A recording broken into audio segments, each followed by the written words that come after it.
Tu veux savoir pourquoi tes manifestations prennent autant de temps? Pourquoi malgré toutes tes affirmations, tes visualisations, ta foi, les choses ne bougent pas comme tu veux? Simplement parce que tu crois des choses qui sont fausses, mais vraiment fausses. Des idées qui semblent logiques, rationnelles et même populaires dans le monde du développement personnel, mais qui sont totalement contraires à la manière dont fonctionne la conscience créatrice. Et si tu continues à te baser sur ces fausses idées-là, tu vas continuer à attendre, à douter, à te frustrer et à répéter sans cesse « Pourquoi ça ne marche pas pour moi ?» Alors que ce n'est pas toi le problème. C'est ce que tu crois qui est le problème.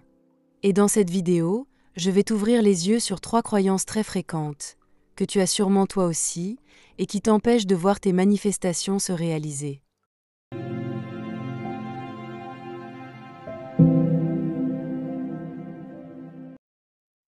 La première fausse croyance, c'est de penser que tu dois tout contrôler mentalement pour que ça marche. Tu penses que si tu ne fais pas tes affirmations à telle heure, ou si tu n'as pas bien visualisé tous les détails, ou si tu as eu une pensée négative dans la journée, alors tu as tout gâché. Tu crois que tout dépend de ton mental, de ce que tu arrives à contrôler à la surface. Mais en réalité, c'est ce que tu acceptes comme vrai dans ton monde intérieur qui se matérialise. Tu peux dire des affirmations toute la journée, mais si au fond de toi tu n'as pas accepté que c'est possible pour toi, alors tu ne verras rien changer. Ce n'est pas un jeu de contrôle, c'est une question de conviction. C'est ce que tu considères comme normal, naturel, automatique qui finit par s'imprimer. Et le pire, c'est que plus tu veux contrôler, plus tu stresses, plus tu crains de mal faire, donc tu repousses inconsciemment ce que tu veux. Ce n'est pas le contrôle qui attire, c'est la détente intérieure. Quand tu sais que c'est à toi, tu ne contrôles plus tout, tu le vis. La deuxième croyance, et celle-là elle est très répandue, c'est de croire que la peur empêche la manifestation. On t'a fait croire que si tu ressens du doute ou de la peur, tu bloques tout. Du coup, dès que tu ressens un stress, tu paniques encore plus. Tu crois que tu as cassé le processus, que tu t'es éloigné de ton but. Alors qu'en réalité, ce n'est pas la peur qui bloque. Ce qui bloque, c'est de croire que la peur bloque. Tant que tu crois que cette émotion est un obstacle, tu lui donnes du pouvoir. Tu la transformes en barrière. Mais si tu la regardes comme une émotion passagère, comme un simple signal qui n'a aucun impact réel, elle perd de sa force. La peur ne te coupe pas de ce que tu veux, c'est ton interprétation de cette peur qui crée des résistances. Ce qui compte, ce n'est pas d'être parfaite émotionnellement si tu ne le désires pas. C'est d'être stable intérieurement dans ta conviction, même quand tes émotions font des vagues. La peur ne détruit pas ta manifestation. Elle ne fait que montrer que ton ancienne façon de penser résiste à ta nouvelle version. Mais tant que tu restes dans ta décision, elle ne peut rien faire. Et la troisième croyance, peut-être la plus subtile, c'est de croire que le temps est un obstacle. Tu crois que comme ça fait longtemps que tu manifestes sans voir de résultat, c'est que ça ne fonctionne pas. Tu crois que plus tu attends, plus c'est mauvais signe.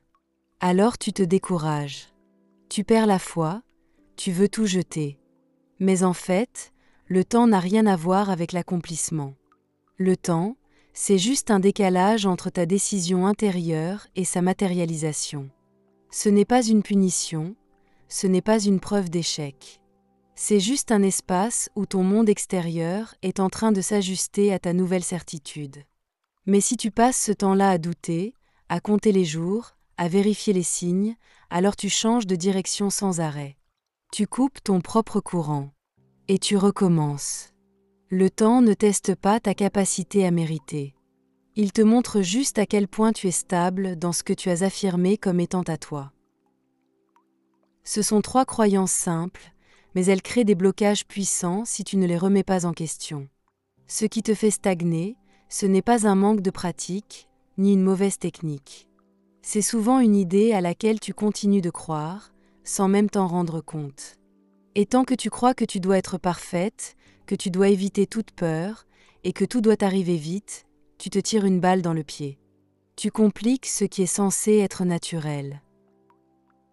Maintenant que tu sais quelles croyances te bloquent, on va voir comment les remplacer. Pas par des techniques compliquées ou des routines strictes, mais par des compréhensions simples et des choix intérieurs profonds. Parce qu'à la fin de la journée, ce que tu choisis de croire en toi, c'est ça qui devient ta réalité. Et tant que tu ne changes pas ce que tu acceptes comme normal ou naturel pour toi, tu resteras prisonnière des mêmes boucles. Commençons par la peur du contrôle. Tu n'as pas besoin de contrôler chaque pensée, chaque émotion, chaque moment. Ce que tu veux vraiment, ce n'est pas devenir une machine à penser positif, même si c'est possible. Ce que tu veux, c'est vivre dans la certitude tranquille que ce que tu as décidé intérieurement est déjà à toi. Et ça, tu peux l'avoir même quand tes pensées font des vagues. Même quand tu doutes parfois. Tu n'as pas besoin d'être dans la perfection. Tu as juste besoin d'être décidé, vraiment décidé. Pas juste mentalement, mais intérieurement. Ce genre de décision qui te calme, même si tu ne vois encore rien. Quand tu fais ce choix-là, c'est comme si tu te reposes à l'intérieur. Tu n'as plus besoin de courir derrière des preuves, parce que tu sais. Tu sais que ce que tu veux est à toi. Et même si ton mental doute parfois, tu restes ancré dans cette vérité. C'est fait. C'est déjà à moi. Et plus tu reviens dans cette simplicité-là, plus les choses se mettent en place naturellement. Tu n'as plus besoin de surveiller ta tête. Tu as juste besoin de garder ton cap intérieur. Ensuite, pour dépasser la peur, il ne s'agit pas de la supprimer. Il s'agit d'arrêter de lui donner un pouvoir qu'elle n'a pas. La peur n'est pas un mur, juste un signal.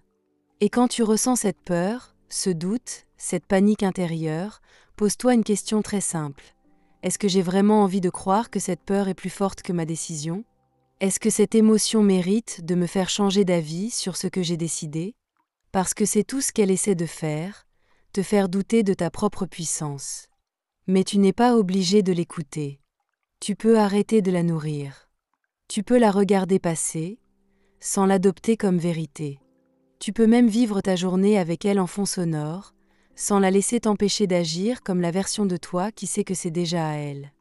La peur ne bloque pas, c'est le fait d'arrêter de croire que c'est déjà à toi qui bloque.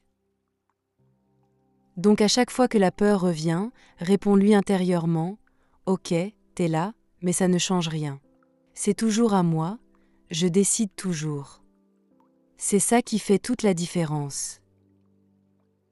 Et enfin, le temps, ce fameux temps.